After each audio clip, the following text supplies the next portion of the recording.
He thought of everything. That is what makes this case so disturbing when you look at the full scope of what was planned. 8 months of research. A targeted internet blackout designed to blind the cameras inside Nancy Guthrie's home during a precise 27-minute window. A lock manipulation so careful and practiced that it left the door undamaged. A house returned to a surface appearance of normalcy so deliberate that the first officers on the scene described it as unsettling. A DNA profile that returned 0 on the largest criminal database in the world. A digital footprint managed with a level of awareness that suggested someone who had studied, in considerable depth, exactly what investigators would look for and how they would look for it. He thought of everything. Except one thing. He needed supplies. Something specific. Something that could not be borrowed or improvised. Something that had to be purchased. And he understood. Because he had researched this. Because he had spent 8 months researching almost everything relevant to what he was planning.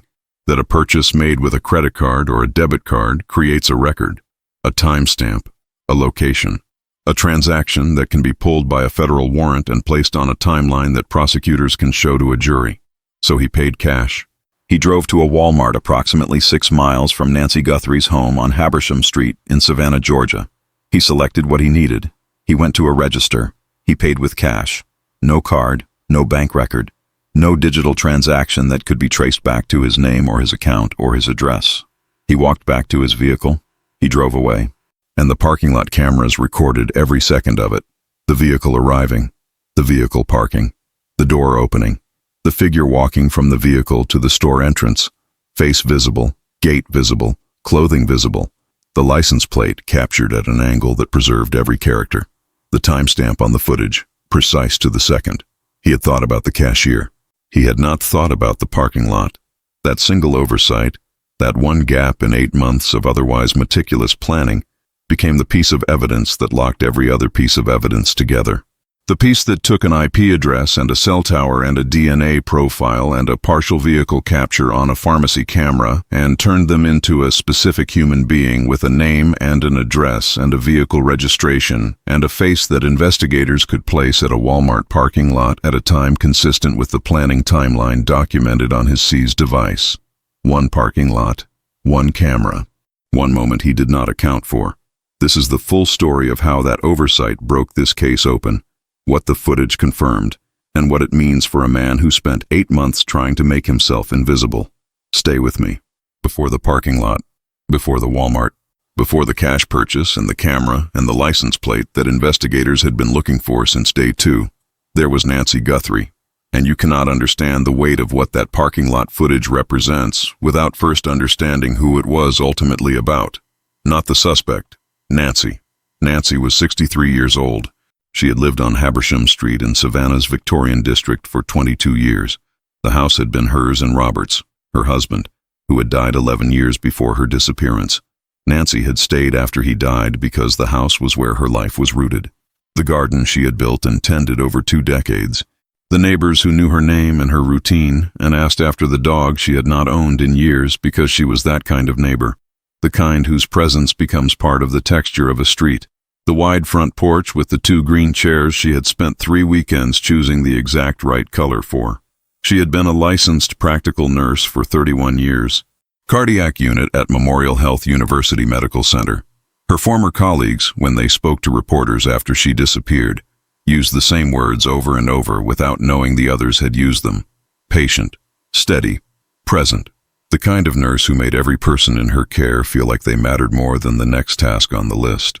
One of her supervisors described her to a local television station as someone who understood that what patients needed most in frightening moments was not just competence but genuine human presence, and that Nancy had provided that consistently for 3 decades. She had retired 18 months before she disappeared. The retirement had not emptied her days. She volunteered at a food pantry in the East Side neighborhood on Tuesdays and Thursdays.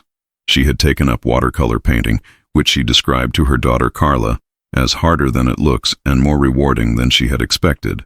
She was enrolled in a beginner Spanish class at the community center. There was a handwritten list in her kitchen drawer of places she had never been and wanted to go. Portugal at the top, then Oaxaca, then Japan. 2 adult children, Carla and Pooler, 40 minutes away, who called almost every evening. David in Atlanta, who came down once a month. The relationship between Nancy and her children was close in the way that takes consistent, genuine effort over years to build.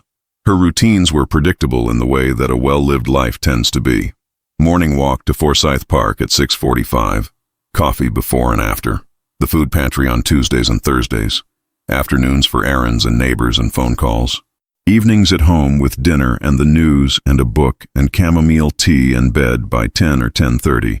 That predictability, as the investigation would establish in extensive and damning detail, had been observed, documented, built into a plan that someone had spent 8 months developing with a patience and thoroughness that investigators said they rarely encountered.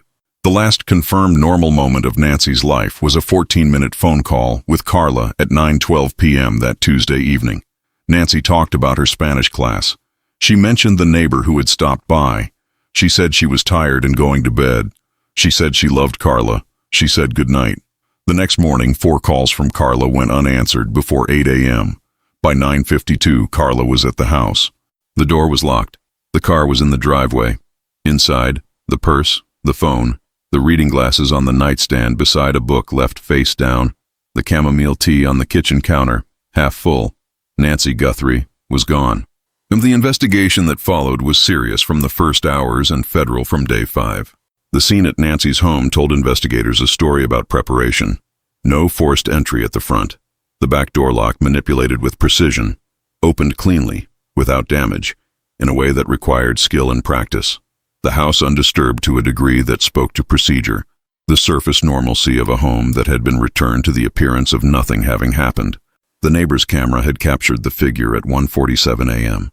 Dark clothing, dark cap, 11 seconds of footage, moving away from the side of Nancy's house with slow, deliberate steps, not running, not panicked, moving like someone who had finished what they came to do. The internet service records showed the 27-minute outage beginning at 1:15 a.m., a targeted interruption of the home's network connectivity that had blinded the cloud-connected security cameras during the critical window. Someone had caused it deliberately, someone who had researched how to do it. The Georgia Bureau of Investigation on day 3, the FBI on day 5, forensic teams processing the home thoroughly, trace evidence, hair samples, fingerprint lifts, biological material from the rear doorframe. All of it logged, preserved, submitted.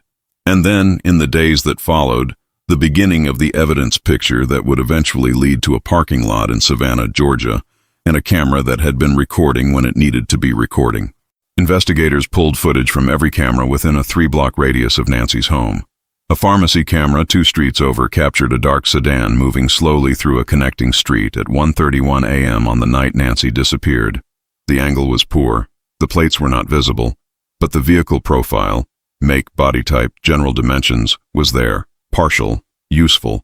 That partial vehicle profile became one of the primary threads of the investigation in the weeks that followed.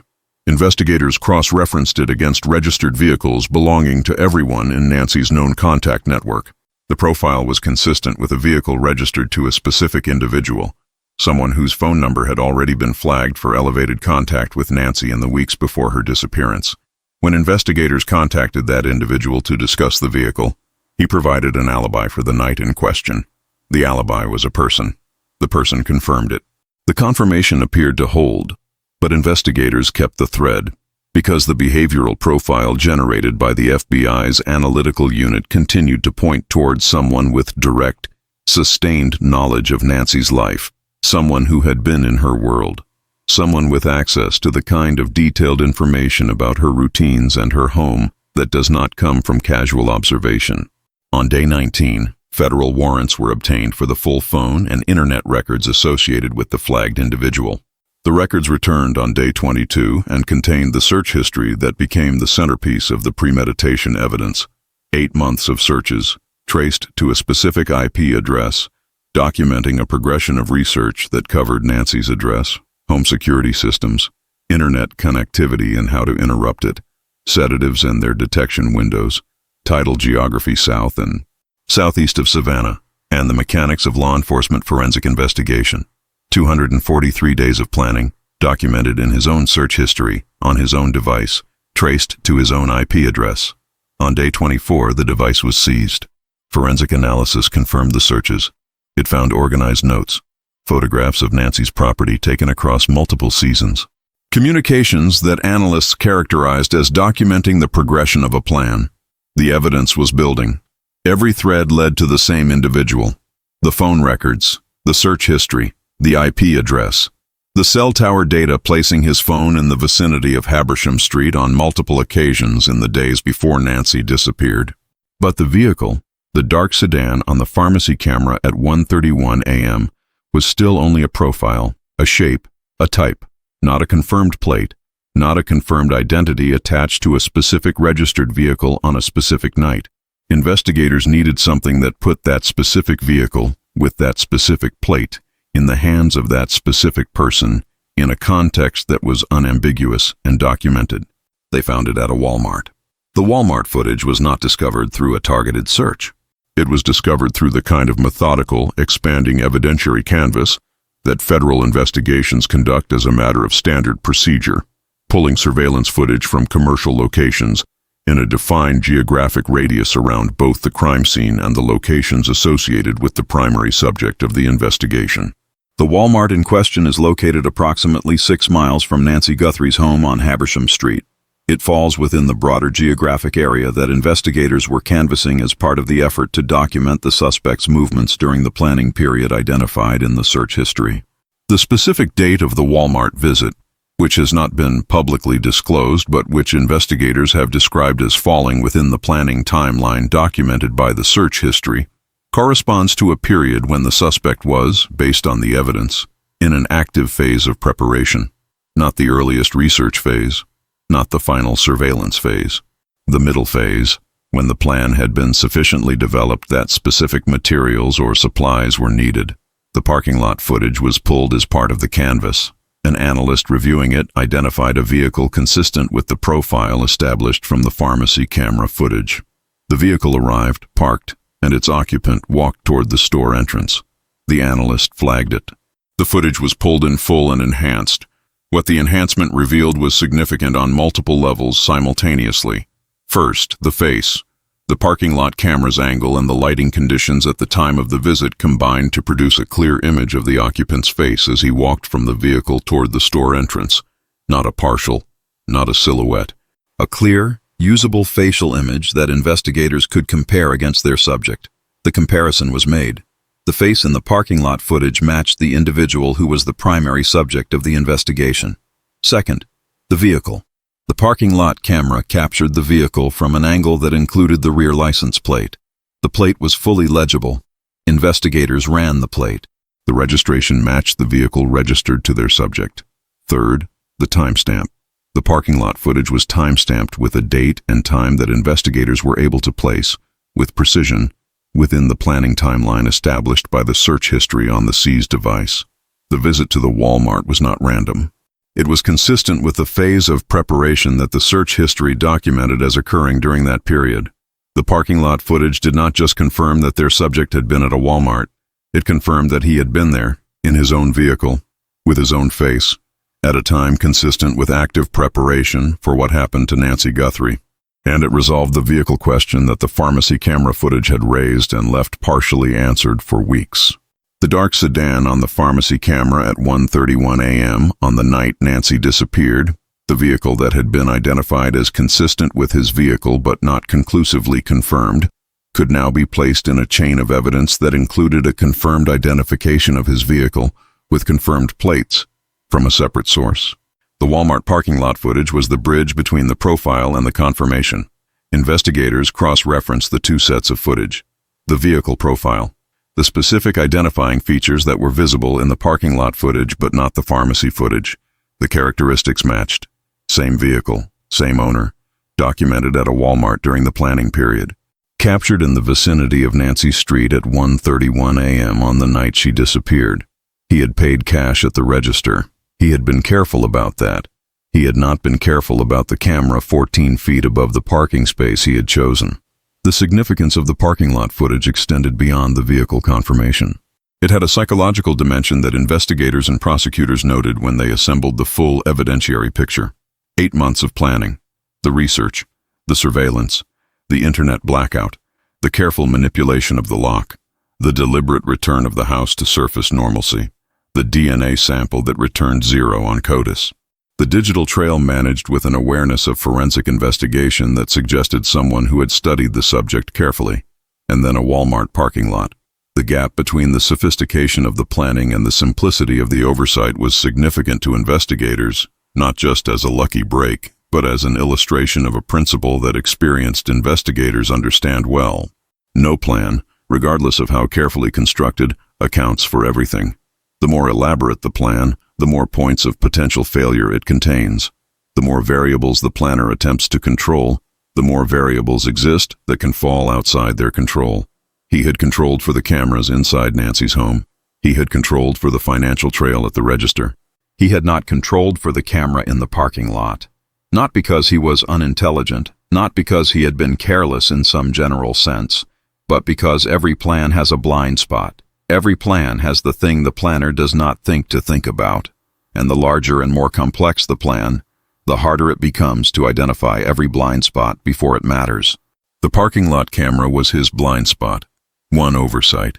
In 8 months of otherwise meticulous preparation, it was enough. The arrest came on day 35.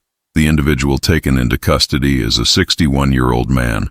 His full name has not been released pending the completion of formal charging procedures in federal court, and this account presents only what has been confirmed through law enforcement sources and credible reporting. He had known Nancy Guthrie for approximately 9 years. The relationship had originated through community volunteering at the food pantry in the East Side neighborhood, where Nancy spent her Tuesdays and Thursdays. He had been active in that same volunteer community for a period before stepping back from participation. The relationship, by outward appearances, had been one of ordinary low-intensity community acquaintance.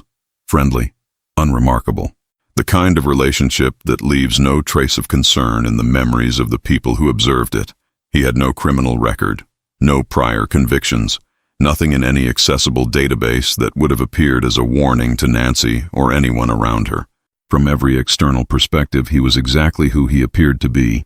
A familiar face from a shared community activity, a person whose name and number were in Nancy's phone in the way that the names of people you have known for nearly a decade end up in your phone. The full evidentiary picture assembled against him included the DNA match from the rear entry point of Nancy's home, confirmed after the crime scene profile returned 0 on CODIS and was subsequently processed through investigative genetic genealogy before being compared directly against a sample collected from him following his arrest. The 8 months of search history traced to his IP address. The cell tower data placing his phone in the vicinity of Habersham Street on multiple surveillance occasions and on the night of the abduction. The Google camera footage capturing him outside Nancy's home on 3 separate occasions in the 6 days before she disappeared. The device contents, organized notes, seasonal photographs of her property, communications forensic analysts characterized as documenting the progression of a plan, and the parking lot. His face, in his vehicle, with his plates, at a Walmart 6 miles from Nancy's home, at a time consistent with active preparation for what the rest of the evidence documented. The alibi that had initially appeared to hold, checked, confirmed, filed, was re-examined in light of the full evidentiary picture and was found, under that scrutiny, to be less solid than it had initially appeared. Sources familiar with the investigation have described the re-examination of that alibi as producing results that were no longer consistent with the alibi holding. He is being held without bail. Federal charges have been filed. His attorney has entered a not guilty plea. No trial date has been set. Nancy Guthrie has not been found. Searches of geographic areas identified through data on his seized device continue in the tidal and marsh areas south and southeast of Savannah. No results have been publicly disclosed. The parking lot footage in the Nancy Guthrie case has a significance that extends beyond the specific facts of this investigation. It is a reminder of something that investigators and prosecutors have noted in case after case, across decades of forensic work, that the modern surveillance environment is far denser than most people, including people who have thought carefully about avoiding it, tend to account for. The cameras that matter in criminal investigations are not always the cameras people think about. They are not always the cameras at the front door of the target location. They are not always the cameras that investigators would think to pull in the first hours of a scene investigation. They are the cameras at the pharmacy 2 streets over, the camera at the church parking lot, The Google camera mounted near a neighbor's entryway for package delivery notifications, and the cameras in the parking lots of retail locations that record a continuous loop of footage that most people treat as entirely unremarkable and entirely invisible. Every parking lot has cameras. Every major retail location has cameras. Every gas station, every pharmacy, every fast food drive-thru, every bank, every strip mall, every apartment complex with a shared parking area. Cameras. Continuous. Time-stamped. Stored for varying periods depending on the location and the system. Available to investigators with a warrant. He knew about the cameras at Nancy's home. He had researched them. He had learned how they worked and how to neutralize them. He had not extended that awareness to the parking lot of a Walmart 6 miles away. The surveillance environment is not something that can be fully mapped and accounted for in advance. It is too dense, too distributed, too composed of devices and systems that are installed for purposes entirely unrelated to the activities of any specific individual. The cashier at the register does not record your face. The camera in the parking lot does. There are 3 specific lessons from the Nancy Guthrie case, drawn directly from the Walmart footage and what it represents, that carry real, practical significance. The first lesson is about the nature of planning and its limits. The person responsible for what happened to Nancy Guthrie invested 8 months in preparation. He researched his methodology in extraordinary depth. He managed his digital footprint with a level of awareness that returned 0 on the world's largest criminal DNA database and very nearly avoided identification entirely. And he was caught in part by a camera in a parking lot that he did not think about. The lesson is not that elaborate planning always fails. The lesson is that no plan is complete. Every plan has a blind spot, and the blind spots are, by definition, the things the planner did not think to think about. For investigators, this is a reason for methodical, expansive evidence canvassing, pulling footage not just from the obvious locations, but from every camera within a meaningful radius of every location associated with the subject. For ordinary people, the lesson is different but related. The person who plans to harm you is not infallible. They will miss something. They will leave something behind. The evidence will exist somewhere, on some camera, or in some database, or on some device, even if it takes time to find. The absence of immediately obvious evidence is not the absence of evidence. The second lesson concerns the specific decision to pay cash. He made that decision because he understood correctly that card transactions create records. He was right about that. Card transactions are among the most reliable documentary evidence in financial investigation, and avoiding them is a genuine risk reduction strategy for someone trying to minimize their traceable footprint. But the decision to avoid one surveillance system does not eliminate exposure to the systems that are adjacent to it. He avoided the card reader. He did not avoid the parking lot. The lesson for investigators, and for anyone thinking about the surveillance environment they live within, is that these systems are not independent. They are layered. Avoiding one layer does not mean avoiding the layer above it or beside it. The person who pays cash at the register is still on camera in the parking lot. The person who uses a VPN on their device is still generating cell tower data from their phone. Every method of reducing exposure to one surveillance system exists within a broader environment of surveillance systems that the reduction does not address. Comprehensive avoidance of the modern surveillance environment is, for most practical purposes, not achievable. He came closer than most, and it was still not close enough. The third lesson is the most direct and the most personal. Nancy Guthrie was targeted by someone who had known her for 9 years. Someone who had stood beside her at a food pantry and shared a community with her and whose name was in her phone. Someone who, in the 9 years before he began planning what he planned, had given her no visible reason for concern. The Walmart footage did not just confirm his vehicle. It confirmed the existence of active preparation, a specific purchase made with cash in a specific phase of planning that had been underway while Nancy was walking to Forsyth Park every morning and going to her Spanish class and making chamomile tea in the evenings and living her life without any awareness that someone she knew was in a parking lot 6 miles away, preparing. That image, the normalcy of her life running parallel to the specificity of his planning, is the image that this case will leave behind. And the lesson it teaches is not about fear. It is about attention. You cannot surveil everyone in your life. You cannot treat every familiar face as a potential threat, but you can stay present in your own community. You can notice the things that feel slightly wrong and give them the weight they deserve rather than dismissing them. You can trust the instinct that says something has shifted, even when you cannot name what. Nancy had every reason to trust him. She had no data to contradict it, but the data he was generating, on a device, in a parking lot, outside her house on 3 Tuesday mornings, was real. It just was not visible to her. Sometimes the most important camera is the one nobody remembered to check. Nancy Guthrie was 63 years old. She had a garden she had tended for 22 years. She had porch chairs painted the exact right shade of green. She had a list in her kitchen drawer with Portugal at the top and Japan at the bottom, and a whole world in between that she was planning to see. She spent 31 years making frightened people feel safe. She deserves to come home. If you have any information related to Nancy Guthrie's disappearance or the ongoing search efforts in Chatham County and surrounding coastal Georgia, please contact the FBI's Savannah Field Office or the Chatham County Sheriff's tip line. Both remain active. Every tip is logged. Every call matters. Now I want to hear from you.